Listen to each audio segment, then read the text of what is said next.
All right. Good morning, everyone. Thanks for joining me here. It's Melissa.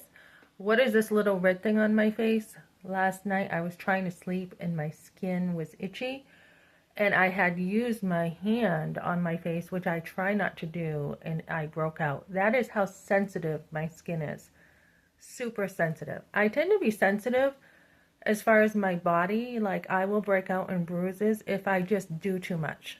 Then I'll have bruises on my legs just from doing too much. So I don't even have to like hit anything. So I'm a tough cookie in some ways with my personality and my go-getter, go, go, go. But I'm also a lady who also needs extra care. So, what's going on today? So I am in between jobs right now, which is scary to me. It's really scary because I haven't ever been this uh in this situation with no money coming in. None at all. And I'm like, how in the world am I surviving? So, everything's due. Everything all at once. So I'm backtracking. I had the job that went bankrupt. I had the job that didn't want to do a schedule change for me. That job that's coming this week, they actually sent me something to study before I start, which was not what we talked about. So I'm like, oh boy. So I need to study today real quick. I mean, I like need to cram in like maybe I don't know, maybe a month's worth of material. I need to cram that in. This is all new to me too, so I have to learn a lot today. So I'll be doing that. And that's okay. I mean, that's the kind of job I wanted. I wanted a job where I actually have to, have some kind of education to, do this job. And the closest thing I can think to this job is like the real estate class I took. You have to have some kind of education to do that. So, the only thing is the money. Like, the job is challenging. I'm like, oh, I love this kind of job, right? There is a big gap for me between money and a job. Like, anybody can have, you know, a minimum wage job and have some money, but your time is not spent well, right? Usually. But then when you have a good job and it's like, okay, this is going to take a lot of time and investment in myself, so the money isn't going to be there right away. You have to like work your way up to it. So the job part is good, but meanwhile, what do you do with money, right? So it's a sacrifice. You have to be able to live pretty frugally, guys, so that you can, invest back into yourself, especially when things happen. So yesterday I was talking to somebody at church, and they're like, this place is hiring at starting at $23 an hour. And I'm like, wow. And they're like, you don't have to have any experience. And they're like, I'm like, I notice people are hiring on personality more. And that's what happened to me with this job. It was my personality that got me the job.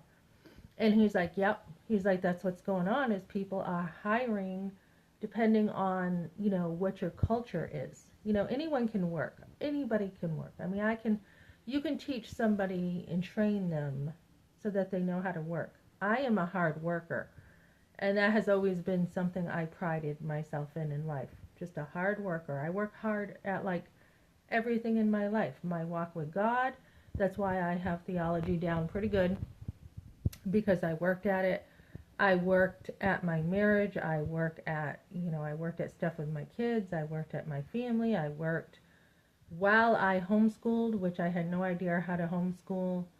I worked, um, at community stuff. I've worked at my education. I have no problem working. But the problem many times is, what kind of culture are we entering? So, when you pick up these like dead end jobs, you do not know who you're working with. Luckily, I have so much experience. I'm a people person. But again, you don't have like the same principles and values that you worked hard in life to get. So, someone's calling. So anyways, I'm going to ignore that. It looks like spam. So anyways, you have invested in yourself.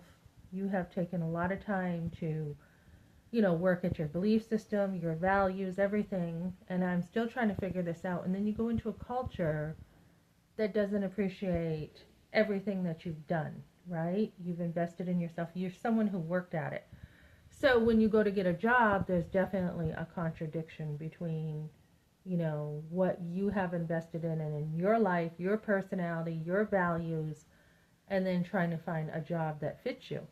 Obviously, anybody can flip burgers, but you want to look. This is why having your own business is cool, because you can set your own values and your own standards.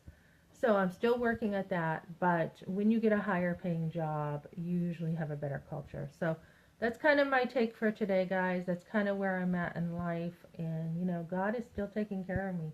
Don't ask me how. Don't ask me how. He still is. Yesterday I had told somebody, hey, I need some help with gas. Right at this church, ba-boom, gift card for gas.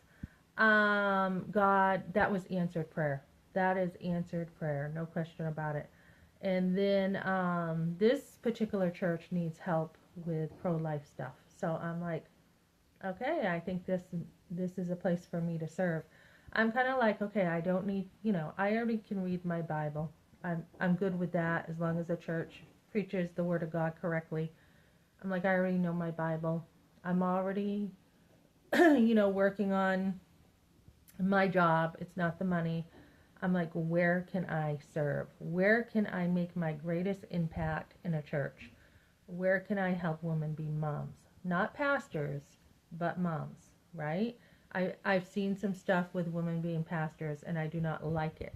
And I know that word has been diluted.